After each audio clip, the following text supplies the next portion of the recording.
Meus caros amigos e amigas, com a graça de Deus, estamos aqui mais uma vez para a nossa Escola da Fé. Esse programa da Canção Nova que quer levar você aí um pouco daquilo que está nesse coração da igreja. Um coração que tem pelo menos 2000 anos, com muito tesouro, com muita riqueza, mas que infelizmente muitas vezes não chega até o povo. Então o nosso trabalho aqui é no sentido de buscar essa riqueza que está no coração da igreja e trazer até você. Tá? Nós, na aula passada, começamos a falar sobre a Eucaristia, dentro dessas aulas todas que nós estamos tratando dos sacramentos. E como a Eucaristia é o sacramento mais importante, porque enquanto os outros sacramentos, eles transferem a graça de Deus, a Eucaristia nos dá o próprio Deus. É diferente, né? Por isso é o ápice, né, da vida religiosa, tudo concorre para a Eucaristia, que tem duas faces, né? O sacrifício de Cristo e, ao mesmo tempo, o banquete do Cordeiro, que alimenta a nossa vida. Bom, vamos continuar o estudo sobre a Eucaristia. Nessa aula, ainda mais a aula seguinte, porque é muita coisa maravilhosa para a gente falar. Tem muitas encíclicas dos papas, muitos documentos sobre a Eucaristia. E aqui eu estou tentando fazer aí uma síntese disso tudo. Mas vamos pedir primeiro a graça de Deus para a nossa aula de hoje. Em nome do Pai, do Filho e do Espírito Santo. Amém. Vinde, Espírito Santo, enchei os corações dos vossos fiéis, acendei neles o fogo do vosso amor. Enviai, Senhor, o teu Santo Espírito, e tudo será criado, renovareis a face da terra. Ó Deus, que instruístes os corações dos vossos fiéis com a luz do Espírito Santo, fazei que nós apreciemos retamente todas as coisas segundo o mesmo Espírito, possamos entender muito bem esse sacramento da Eucaristia e gozar sempre da sua consolação, por Cristo nosso Senhor. Amém. Ave Maria, cheia de graça, o Senhor é convosco. Bendita sois vós entre as mulheres, e bendito é o fruto do vosso ventre, Jesus. Santa Maria, Mãe de Deus, rogai por nós, pecadores, agora e na hora de nossa morte. Amém. Glória ao Pai, ao Filho e ao Espírito Santo, como era no princípio, agora e sempre. Amém. Em nome do Pai, do Filho e do Espírito Santo. Amém. Muito bem, eu comecei dizendo a vocês que o sacramento da Eucaristia, hoje nós temos graças a Deus, muitos escritos, muitas matérias, muitas encíclicas, né, sobre a Eucaristia, e praticamente todos os últimos papas da Igreja escreveram. Né? Então, eu quero mostrar aqui algumas fontes onde a gente pode encontrar também isso por escrito. Em primeiro lugar, eu quero mostrar o próprio Catecismo da Igreja, que aqui, quando ele trata, na segunda parte, que são os sacramentos, ele trata aí bem detalhado a Eucaristia. Né? Eu escrevi um livro sobre os 7 sacramentos, esse assunto que nós estamos tratando aqui. Aqui está, começa com o batismo, né? E temos aqui também a Eucaristia. Aqui eu coloco muitas coisas, os milagres eucarísticos, coloco o que os santos disseram sobre a Eucaristia, o que os santos disseram sobre a Santa Missa, a importância da Santa Missa, como é que era a celebração da Eucaristia lá nos primórdios da Igreja, depois várias citações de santos doutores, o que é a transubstanciação, enfim, é um estudo catequético sobre os sacramentos, ok? Bom, Dom Henrique Soares deixou um livro maravilhoso sobre a Eucaristia, né? E eu tive a graça de poder publicar pela nossa editora, O Mistério da Eucaristia e a Sacralidade do Sacerdócio. Olha, eu recomendo esse livro aqui, sobretudo para os sacerdotes, a segunda parte dele, né? A sacralidade do sacerdote. O sacerdote é sagrado. Né? E ele desdobra aqui o mistério da Eucaristia. Né? Bom, um outro livro que eu escrevi também, já faz um bom tempo, de um grande santo da Igreja, São Pedro Julião Aymar, que escreveu uma coleção de livros sobre a Eucaristia, inclusive um livro que hoje ele é bem conhecido, Flores da Eucaristia, uma coisa maravilhosa. São Pedro Julião Eymar, ele coloca uma página para cada dia do ano, refletindo sobre a Eucaristia. A missa, né? A comunhão, a oração diante do Santíssimo, a ação de graças, uma coisa maravilhosa. E eu fiz uma síntese desses livros dele e escrevi esse livro, O Segredo da Sagrada Eucaristia. Ele chama de um segredo, que infelizmente muita gente não conhece. Bom, quero mostrar ainda a vocês esse livrinho, essa novena, Nossa Senhora dos Raros. O que é esse Nossa Senhora dos Raros? Nossa Senhora protetora daqueles que têm doenças raras. Como, por exemplo, né, o nosso querido Padre Marlon. Ele quem escreveu esse livro, Padre Marlon, juntamente com Roseli Maria, escreveram esse livro, Nossa Senhora dos Raros. E escreve aqui o seguinte, que Nossa Senhora dos Raros é a mãe enfermeira que cuida das pessoas com doenças raras, né? Como de cada filho, como se cada um fosse seu filho único e o patrono dos raros.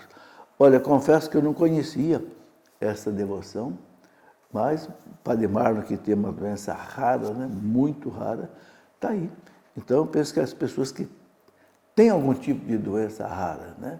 Doenças que são muito difíceis de serem curadas, né? Esse livro talvez possa aí te ajudar.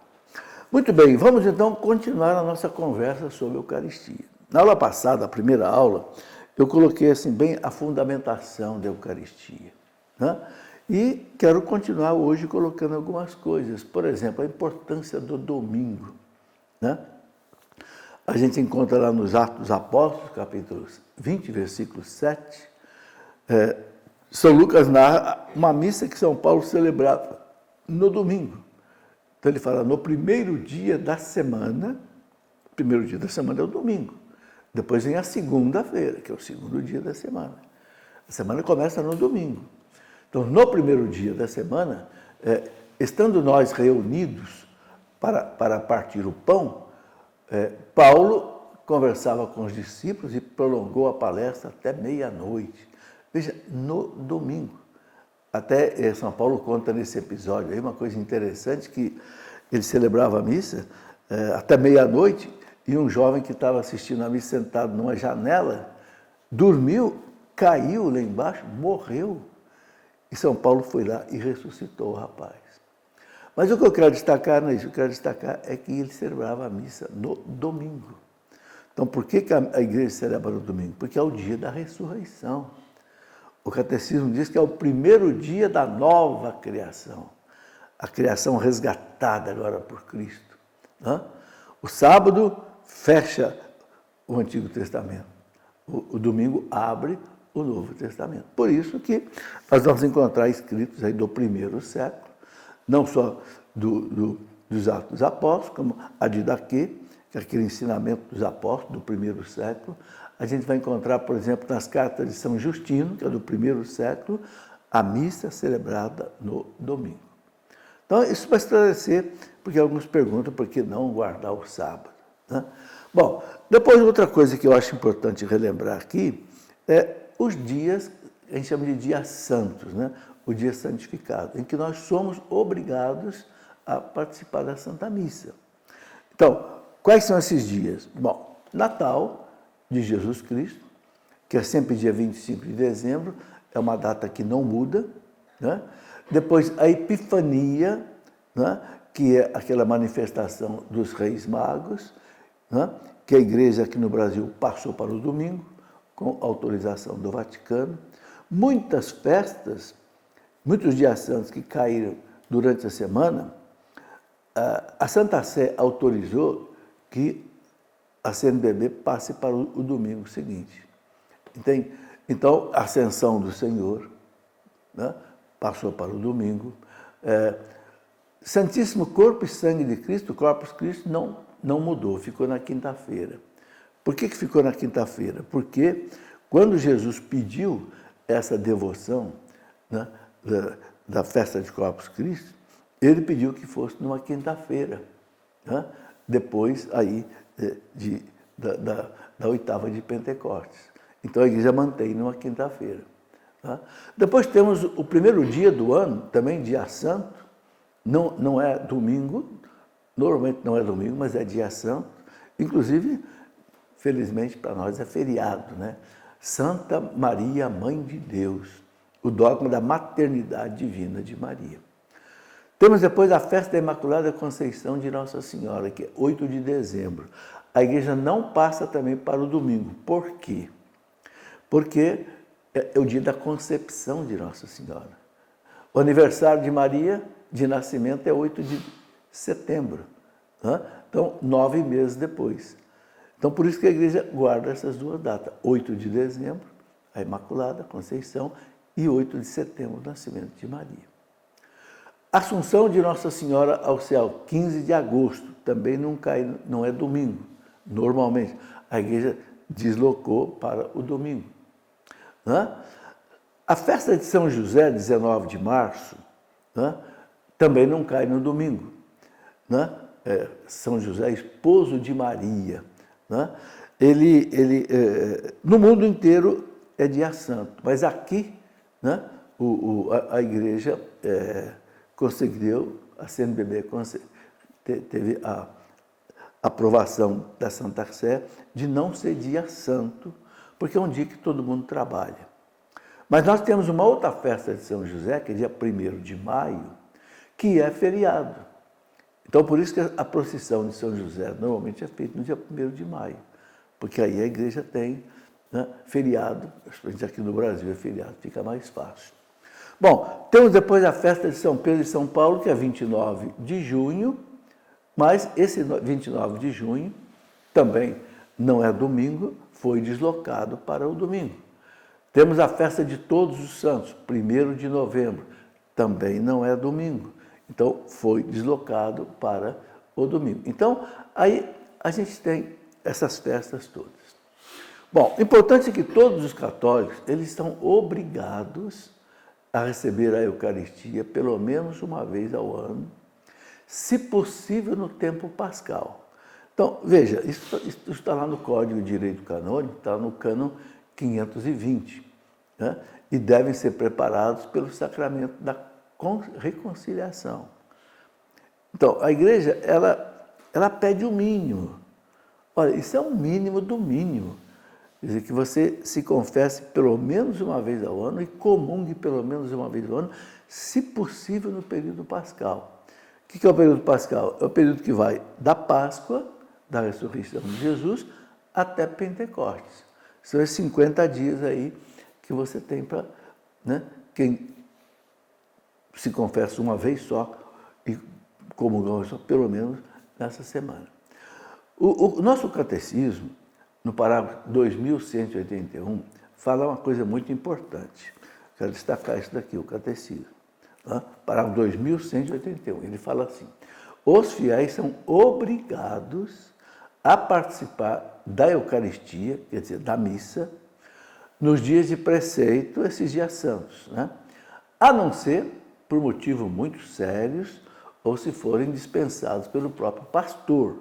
Então, claro, alguém que cuida de um idoso, que não pode deixar o idoso para ir à missa, ou uma mãe que tem criança pequena, não tem como ir, tudo bem, está justificado. Ou então, eu acho interessante isso aqui, se for dispensado pelo próprio pastor. Então, a pessoa tem alguma coisa importante para fazer, não sabe se pode ou não pode, conversa com o pastor. Ó, padre, eu tenho uma viagem muito importante para fazer, só tenho domingo para fazer, acho que não vou conseguir ir à missa, né? Se bem que a gente pode ir no sábado, à tarde e à noite, né? Então, pode ser que o pároco dispense. Então, aí você não comete pecado. Agora, olha o que fala o parágrafo 2181. Aqueles que deliberadamente, ou seja, livremente, faltam a esta obrigação, cometem pecado grave. Olha, isso é muito sério. Quem perde a missa no domingo, sem motivo, por preguiça, comete pecado grave. O que equivale a dizer que você não pode comungar depois. com esse pecado. Você precisa se arrepender, fazer uma confissão com o sacerdote, prometer que você não quer mais fazer isso, porque não adianta confessar sem se arrepender. Tem que se arrepender. Entendeu? Arrepender por quê? Porque eu magoei Deus. Deus me dá 7 dias para viver, cada dia com 24 horas. Eu não posso dar 1 hora para Deus. Sabe? Isso é falta de amor a Deus. Não tem outra explicação. Somos ou não somos cristãos, não é? É aquilo que o povo fala, né? Domingo sem missa é semana sem graça. Domingo sem missa é semana sem graça. Então a gente não pode deixar de participar da Santa Missa, ensinar isso para os filhos, ensinar para os netos, levar as crianças para a missa com você, para a criança já ir aprendendo. Né? É claro que a criança pequena, você não pode soltá-la no meio da igreja para não atrapalhar a atenção dos outros na missa. Então, mas quem tem criança pequena, não tem com quem deixar, fica lá no fundo da igreja. Se a criança começar a chorar, tira um pouquinho da igreja, depois volta. Né? Não deixe a criança andando pelo meio da igreja. Não faça isso, porque isso atrapalha a atenção dos outros. Muito bem, vamos para o nosso intervalo e já voltaremos. Muito bem, meus amigos, nós já estamos de volta aqui com a nossa Escola da Fé. E eu quero lembrar você o seguinte, não esqueça da Canção Nova. A Canção Nova precisa da sua ajuda, da sua colaboração para continuar aí esse trabalho. Eu acho que já vai para mais de 40 anos. Eu que conheci o Monsenhor Jonas Abib durante 55 anos e acompanhei toda a luta desse homem, desde a primeira pedra, né, até o seu falecimento, né, ele sempre colocou o seguinte: Canção Nova vai viver da ajuda do povo. Não vai ter comercial, não vai ter outras coisas. Ou o povo mantém esse trabalho de evangelização, ou ele não vai acontecer. E ele já acontece aí há mais de 40 anos. Então é uma alegria para nós, né? É uma satisfação a gente ver Deus sendo levado para as pessoas, para as famílias, para os jovens, né? Você que assiste aí a TV Canção Nova, você vê aí um PHN desse com mais de 100 mil pessoas passando pela Canção Nova. Que coisa maravilhosa! Os jovens sendo evangelizados, os adultos, as famílias, né? Meu amigo, né? Seja um participante, né? Não apenas um figurante, mas um participante desse trabalho. E a sua participação é pela ajuda financeira, né? Tem muitas maneiras de você poder ajudar. Aqui, olha, eu tenho aqui até uma relação. Você pode ajudar de muitas maneiras. Quer ver? Olha, você pode ajudar pelo Pix, né? É só entrar aí no seu celular, pix.doação@cançãonova.com. Você disponibiliza aí o que você quiser para a Canção Nova. Tem também pelo boleto bancário que você pode receber na sua casa. Tem também pelo cartão de crédito. Tem também pelo débito automático em conta corrente. Você autoriza o banco, no dia tal, depositar para a Canção Nova um determinado valor. Sabe, gente, Jesus disse, aquele que é fiel no pouco, Deus lhe será muito. Ele dará muito. Agora, seja fiel no pouco. Sabe um dos problemas sérios que a Canção Nova tem? A pessoa às vezes começa a contribuir, aí para. O outro começa, para. Não. Aquele que é fiel no pouco, fiel, tem fidelidade, Deus lhe dará muito. Bom, então qualquer coisa que você quiser saber, acesse aí o site clube.cançãonova.com, clube.cançãonova.com, ou até o telefone que você tem aí, que inclusive é o WhatsApp, o 12 31 86 2600. Bom, eu coloco isso porque se a Canção Nova não tiver essa ajuda, esse meu programa, que já tem aí quase 30 anos, não pode ir para o ar. Né? E olha, gente, que coisa maravilhosa. Quantos padres eu encontro. Vou dar aqui um testemunho. Né? Esses dias eu fui aqui na Expo Católica em São Paulo e estava celebrando a missa lá o padre Christian Shankar. Eu acho que vocês conhecem o padre Christian Shankar, né?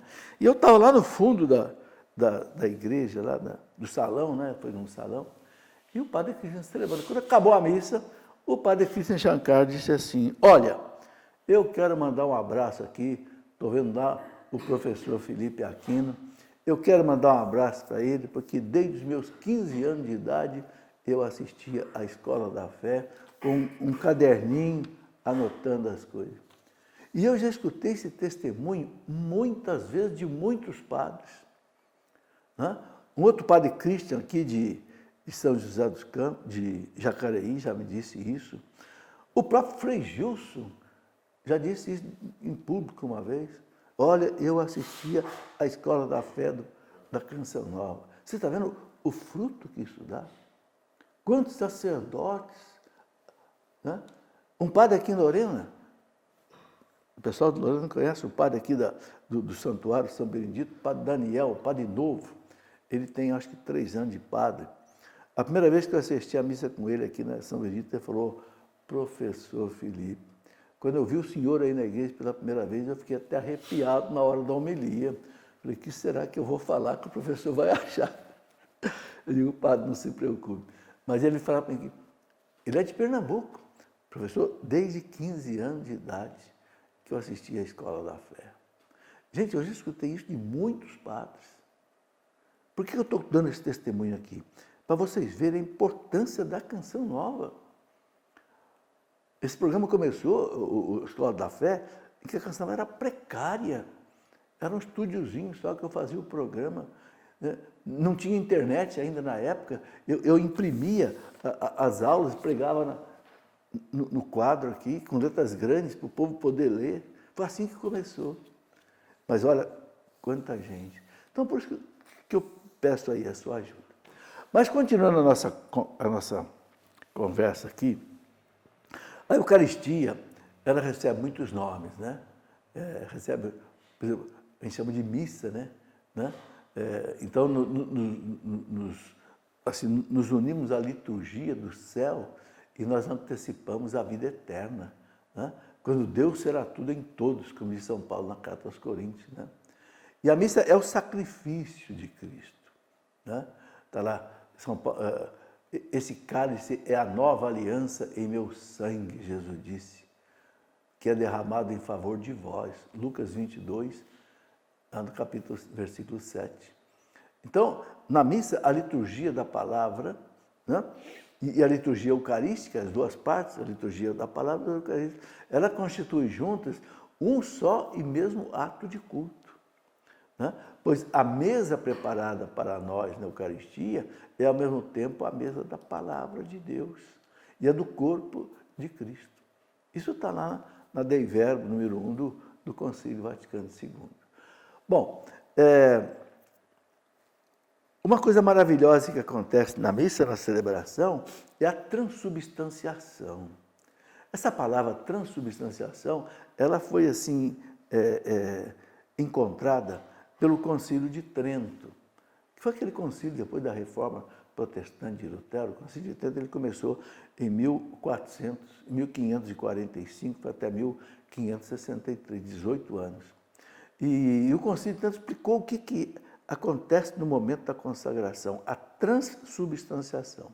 Bom, veja que são duas palavras, transubstanciação.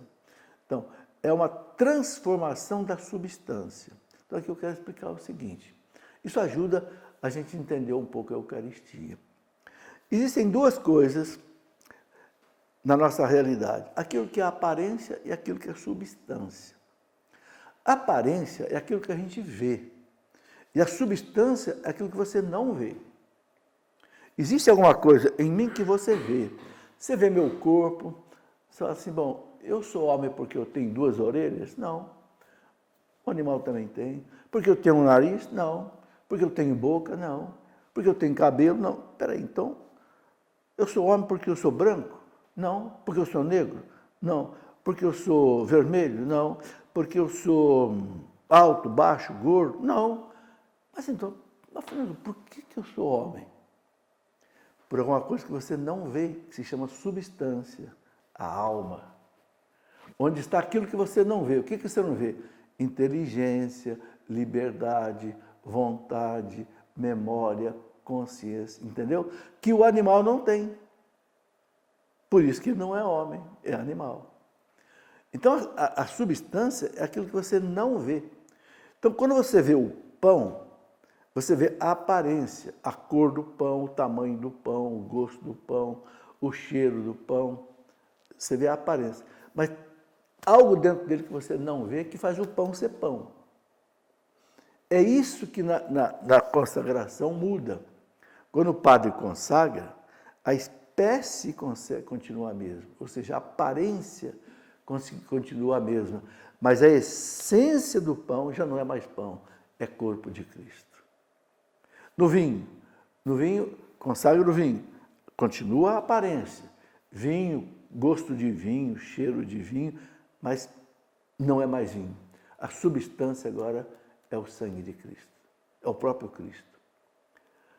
É interessante, Jesus fez 3 milagres que a gente nota 3 coisas diferentes. Quando ele fez a multiplicação dos pães, o que Jesus fez? Ele mudou só a aparência, ele não mudou a substância, porque o pão continuou pão. O que ele fez? Ele mudou a quantidade, a aparência, não mudou a substância. Quando ele faz a Eucaristia, é o contrário, a Eucaristia ele não muda a aparência, mas ele muda a substância.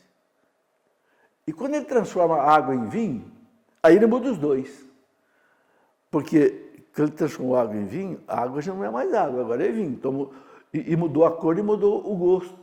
Então mudou a aparência. Mas mudou também a substância, porque não é mais substância de água, é substância de vinho. Está entendendo? Essa explicação assim, um pouco difícil é para a gente entender o que significa transubstanciação. Muda no pão e no vinho algo que você não vê e que faz tornar o pão corpo de Cristo e o vinho corpo, sangue, alma, divindade de Cristo. Está aí. Bom, uma coisa que as pessoas me perguntam muito é se a gente deve se ajoelhar na hora da consagração. Porque já me disseram que tem alguns padres que falam, não é para ajoelhar na consagração, não. Olha, não, tem que ajoelhar. Então, olha, o missal romano, o missal que rege a missa, né? Ele fala lá no número 21 dele, ele traz as instruções gerais do missal romano. O missal romano diz o seguinte: ajoelhem-se durante a consagração, a não ser que a falta de espaço ou o grande número de presentes ou outras causas razoáveis não o permitam. Claro, uma pessoa que não consegue ajoelhar, tem problema do joelho, ou então uma missa, não sei, no lugar que não dá para ajoelhar, tudo, mas na igreja, condições normais, diz aqui o missal romano, ajoelhem-se durante a consagração. Por quê, gente? É o momento em que acontece o grande milagre, não é? O maior milagre que nós podemos imaginar, o pão se transformar no Cristo, o vinho se transformar no Cristo. Porque você sabe o seguinte, né? Cristo está presente inteiro, tanto no pão consagrado quanto no vinho consagrado. Corpo, sangue, alma e divindade. Tanto assim que as pessoas que não podem comungar o pão, os são chamados celíacos, porque têm alergia a glúten. O trigo tem glúten. Isso pode causar alergia, às vezes até fechar a garganta e tal. Então a pessoa comunga um pouquinho do vinho. Um pouco do vinho que o padre dá, ela comungou da mesma maneira que tivesse recebido o pão. Por isso que a igreja não precisa da comunhão em 2 espécies. Porque quem comunga o pão, só o pão, comunga corpo, sangue, alma e divindade. Quem comunga só o vinho, comunga corpo, sangue, alma e divindade. Quando é possível, dá-se os 2. Seria o ideal, mas não é fácil você distribuir o vinho para todo mundo. Por quê, gente? Por várias razões. Por exemplo, se uma hóstia cai no chão, é fácil você pegar, não é? Mas e o vinho se cai no chão? Se cai uma gota do sangue de Cristo, por exemplo, não sei, num tapete, Terceiro, segunda coisa, quando sobra partículas consagradas, você pode guardar no sacrário. O vinho você não pode guardar, porque o vinho azeda. E azedar o vinho consagrado, gente, é uma profanação do corpo de Cristo. Assim como, por exemplo, uma hóstia, as hóstias guardadas no sacrário, não pode ficar muito tempo ali, ela tem que ser consumida no máximo a cada 10 dias, porque o pão também, a aparência do pão também estraga. E sabe o que significa isso? São Pedro Julião Aymar, ele diz assim que quando o pão vai se estragando, e é o pão consagrado, é como se o Cristo fosse recuando para a parte do pão que não estragou ainda. Até que quando todo o pão se estraga, ele não está mais ali. Então, o que equivale a dizer que o Cristo é expulso dali? Isso é uma profanação. A mesma coisa se o vinho estragar. Por isso que não se guarda o vinho. Entende?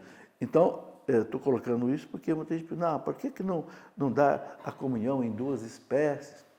Quando é possível, é pouca gente, não tem problema, né? Ótimo.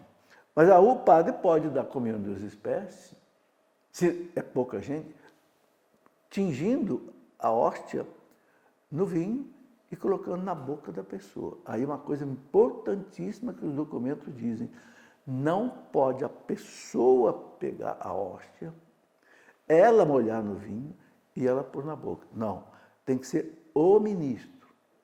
Está escrito no documento Redemptione Sacramento. E aí a igreja recomenda colocar a patena debaixo daqui da boca da pessoa. Por quê? Vai molhar a hóstia no vinho. Pode pingar. Então, tem que ter uma patena por baixo, aí o ministro coloca na boca da pessoa, a pessoa não pode pegar na mão, porque aquela hóstia está molhada no vinho. Então, o ministro pega na parte seca da hóstia, coloca na boca da pessoa. Isso é importante, gente. Entende? Nós não podemos deixar de fazer essas coisas com cuidado, porque nós estamos tratando com o próprio Cristo, Senhor. Entende? Muito bem, vamos para o intervalo. Voltaremos para mais um pouco de conversa. Meus amigos, último bloco da nossa Escola da Fé de hoje, conversando sobre os grandes sacramentos, o mistério da Eucaristia. Quero mostrar a você mais uma vez um livro precioso para quem quiser conhecer esse assunto, né? Escrito pelo querido Dom Henrique Soares da Costa, O Mistério da Eucaristia e a Sacralidade do Sacerdócio. Olha, eu me lembro que quando eu publiquei esse livro, o padre Márcio, da Canção Nova, disse, professor, eu quero dar um livro desse para cada sacerdote da Canção Nova. E deu um livro desse para cada sacerdote da Canção Nova, o padre Márcio. Um outro livro que eu escrevi, Como Preparar-se Bem para Comungar, uma coisa muito importante. Como é que você deve se preparar para comungar? A grande Santa Teresa d'Ávila dizia assim, no amor com que o amado prepara a casa para receber o seu amado, que ela mostra para ele o seu amor. O que Teresa quer dizer? O carinho que você prepara a sua alma para receber Jesus é que você mostra a ele o amor que você tem por ele. Então, receber Jesus em ação de graças, com as disposições necessárias, né? Com zelo, como dizia Santo Agostinho, com sede, né? De Deus, aí você mostra seu amor por ele. Outro livro que é um compêndio dos ensinamentos de São Pedro Julião Aymar, O Segredo da Sagrada Eucaristia. Tem muita coisa, tem esse livro que eu escrevi sobre os 7 sacramentos também, né? Para entender os 7 sacramentos. Então aí, fica aí, tem muito material para você estudar, além do que tem no Catecismo da Igreja Católica. Bom, mas vamos continuar mais um pouco aqui a nossa conversa de hoje. Uma coisa que me pergunto, que já eu vi até aí sendo trabalhado um pouco pela internet, a comunhão de joelhos e a comunhão na boca pode acontecer? Bom, deixa eu explicar uma coisa aqui.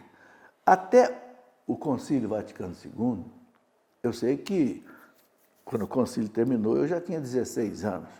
Até o Concílio Vaticano II, como é que a gente comungava? A gente comungava de joelhos, ia todo mundo lá na frente, ajoelhava naquela balaustrada que tinha ali, né? E ali o coroinha vinha com a patena, que é aquele prato dourado, colocava debaixo daqui, e o padre punha a hóstia na boca. Era só assim. Ninguém recebia a Eucaristia na mão. Bom, o Concílio Vaticano II autorizou que a gente receba a Eucaristia na mão. Por que que autorizou em alguns países, inclusive o Brasil? Os países que pediram. O Brasil pediu, a Santa Sé autorizou. Por que que autorizou? Porque lá no século IV, né, por exemplo, na Basílica de Santo Sepulcro, São Cirilo de Jerusalém dava a Eucaristia na mão para as pessoas. Ele dizia, façam um trono com as mãos para receber sua majestade, e aí você pega a hóstia e põe na boca. Então o concílio autorizou. Está autorizado no Brasil. Ninguém pode dizer que a pessoa comungar na mão está fazendo algo de errado, de jeito nenhum. Por quê? Porque a igreja autoriza. Mas a Santa Sé colocou o seguinte, não se impeça de alguém querer comungar na boca. Então eu quero ler aqui o seguinte, tem um protocolo de número 1322/02, né, que diz assim, é da Santa Sé, né, é de 1º de junho do ano 2002. É uma palavra da Congregação da Fé do Vaticano. Diz assim, abre aspas, esta congregação está realmente preocupada com o grande número de queixas recebidas de várias partes nos últimos meses. Ela considera que a recusa da comunhão a um fiel que esteja ajoelhado é grave violação de um dos direitos básicos dos fiéis cristãos. Então, olha o que a Sagrada Congregação disse em 2002, que não dar a comunhão para a pessoa na boca e de joelho, ele fala, é grave violação de um dos direitos básicos dos fiéis cristãos. A saber, 2 pontos, continua o documento, o de ser ajudado por seus pastores por meio dos sacramentos. Mesmo naqueles países, olha, veja bem, mesmo naqueles países, como o Brasil, em que esta congregação adotou a legislação local, que reconhece o permanecer em pé com postura normal para receber a Sagrada Comunhão, ela o fez com a condição de que aos comungantes desejosos de se ajoelhar não seria recusada a Sagrada Eucaristia. Entenderam? Então a Congregação da Fé está dizendo o seguinte, que para os países como o Brasil, em que ficou autorizado a pessoa comungar de pé e na mão, ele fala, ela fez com a condição de que aos comungantes desejosos de se ajoelhar, não seria recusada a Sagrada Eucaristia. Bom, gente, é um documento de Roma, então eu penso que ninguém pode descumprir isso daí. Quando fala da comunhão de joelho, ainda diz assim, né? Aí eu estou copiando a Redemptoris Sacramento do Papa João Paulo II, número 91. A Redemptionis Sacramento do 91 diz assim, não é lícito negar a Sagrada Comunhão a um fiel, por exemplo, só pelo fato de querer receber a Eucaristia ajoelhado ou de pé. Não é lícito negar a Eucaristia. Né? Então, é muito claro, né?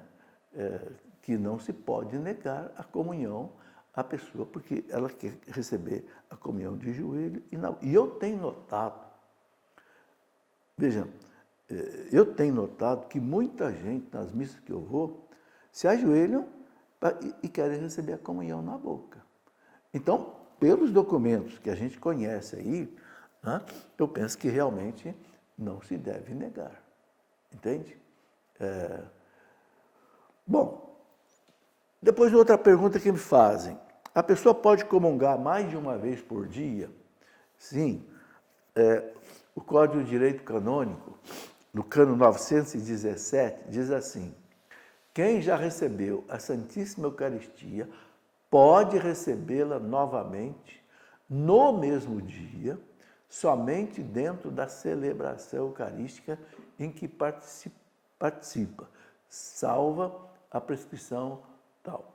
Então é o seguinte, segundo o entendimento de Dom Estevão Bittencourt, que publicou um documento sobre isso na revista dele, Pergunte e Responderemos, no número 277, Dom Estevão Bittencourt, fazendo uma exegese desse texto, diz que a pessoa pode comungar no máximo 2 vezes por dia, se participar de 2 missas.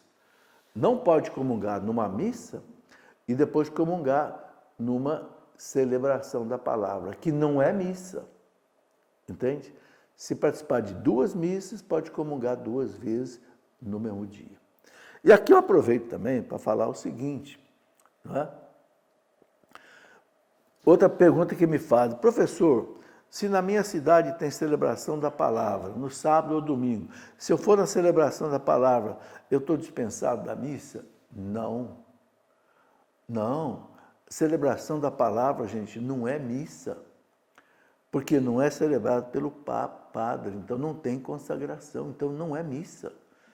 É muito bom onde não tem padre, não pode ter missa, então pelo menos, né, a celebração da palavra é importante. E aí é distribuída a Eucaristia, que foi consagrada numa missa. Tudo bem. Mas se na cidade tem missa, ou no sábado à tarde, à noite, ou no domingo, a pessoa não pode deixar de ir à missa e ir na celebração da palavra. Entenderam? Isso tem que ficar bem claro. Inclusive, a igreja pede aos sacerdotes que, pelo amor de Deus, não deixem, né, de celebrar a missa no domingo para o povo, ou então no sábado à tarde, sábado à noite. Olha, e aqui, gente, eu quero parabenizar muitos e muitos sacerdotes que eu vejo que às vezes chegam a celebrar 5 missas num domingo. Inclusive, eu ouvi um testemunho de um padre, né, na internet esses dias, ele dizendo que ele tinha celebrado 5 missas, já estava cansado. E no final do domingo à noite, as pessoas foram pedir para ele celebrar mais uma missa. No determinado lugar, ele falou: olha, gente, sinceramente, eu não aguento mais. Estou cansado. Demais. Aí disse que a pessoa falou para ele: mas então quem mandou o senhor ser padre? Veja que absurdo. O padre celebrou 5 missas. Aí, porque ele não quis celebrar uma 6ª missa, achou que é má vontade. Ah, então quem mandou ser padre? Como diz, tem que celebrar. Gente, sabe, falta carinho com os padres. Falta carinho. De vez em quando a gente vê um padre aí tirar a própria vida. Aqui no Brasil e fora do Brasil. Sabe, gente, será que a gente não precisa também dar mais apoio aos padres, mais carinho aos padres, mais compreensão com eles? Sabe? O padre é alter Christus, é um outro Cristo. Tá? Então está aí, essas coisas são importantes da gente pensar. Bom, eu quero retomar aqui o sentido profundo da missa. A missa é sacrifício e banquete, como eu falei, né? É o sacrifício de Cristo que se torna presente sobre o altar. Não é repetição, não é multiplicação, é a única morte e ressurreição de Cristo que se torna presente. Cristo morre no altar, quando o padre consagra. E ressuscita, mas não é de novo. A única morte se faz presente, a igreja fala, de maneira incruenta. Ou seja, o Cristo não sofre mais. Não tem mais derramamento de sangue. Entende? Mas é a mesma morte e ressurreição. Então, missa é ação de graças, né? Louvor ao Pai. A igreja fala de memorial do sacrifício de Cristo, de seu corpo, como presença dele né? Pela sua palavra, pelo seu Espírito. Não? Então, na missa, toda a criação é apresentada ao Pai. Por Cristo, a igreja oferece o sacrifício de louvor em ação de graças, por tudo que Deus fez de bom, por tudo de belo, de bom, de justo na criação, na humanidade. A missa é aquele momento em que a gente agradece tudo que a gente recebe de Deus todos os dias da nossa vida e que a gente não tem tempo de ficar agradecendo a Deus. Se você pensar bem, tudo que nós somos, temos e fazemos vem de Deus. Então a missa, por que ela chama de ação de graças? Exatamente é porque nós, através do sacerdote que celebra in persona Christi, nós agradecemos ao Pai, né, tudo que nós recebemos dele. Né? Jesus disse, esse cálice é a nova aliança em meu sangue, que vai ser derramado por vós. Todas as vezes que se celebra no altar o sacrifício da cruz, pelo qual Cristo, a nossa Páscoa, ele foi imolada, efetua-se a obra da nossa redenção. Diz lá o documento do Concílio Lumen Gentium 3. Torna-se, né, presente a nossa redenção. Então, é preciso entender isso muitas vezes. A missa não é uma repetição ou uma multiplicação do Calvário. Não. A Eucaristia é também o sacrifício da igreja, o corpo de Cristo. O corpo de Cristo também participa do mesmo sacrifício da sua cabeça. Né? Com Cristo, a igreja é oferecida também inteira a Deus. Né? Lá na oração eucarística número 3, tem um momento que o sacerdote diz assim, né? Senhor, fazei de nós uma perfeita oferenda. Ou seja, no altar, não é só o Cristo que oferece o seu sacrifício ao Pai, nós também. Senhor, fazei de nós uma perfeita oferenda. Então, quem é que participa bem da missa? É aquele que, junto naquele cálice do Cristo, ele coloca as suas dores, as suas doenças, seus problemas, e oferece a Deus também, com o sacrifício de Cristo, pela salvação do mundo. Por isso que São Paulo diz, né, lá na carta aos Colossenses, capítulo 1, versículo 24, São Paulo fala assim, eu completo na minha carne o que falta à paixão de Cristo pelo seu corpo, que é a igreja. Veja, Cristo é a cabeça da igreja, ele passou pela paixão, mas o corpo de Cristo, que é a igreja, também passa pela paixão. Então, em cada missa que a gente participa, a gente tem que lembrar dessa frase, Senhor, fazei de nós uma perfeita oferenda. Ou seja, faça da minha vida, faça do meu sofrimento, faça do meu trabalho, faça de toda a minha luta também, Senhor, uma oferenda com o sangue de Cristo pela salvação da humanidade. Né? Então, meus amigos, é tudo isso aí. Né? Nós temos ainda muitas coisas para conversar sobre a Eucaristia, sabe? Por isso eu vou fazer ainda mais uma aula sobre isso, se Deus quiser. A próxima aula a gente ainda vai conversar sobre isso, porque a Santa Missa envolve mais coisas ainda. Por hora isto, eu peço a algum sacerdote, o diácono que nos acompanhe e nos dê, portanto, a sua bênção. Em nome do Pai, do Filho e do Espírito Santo. Amém.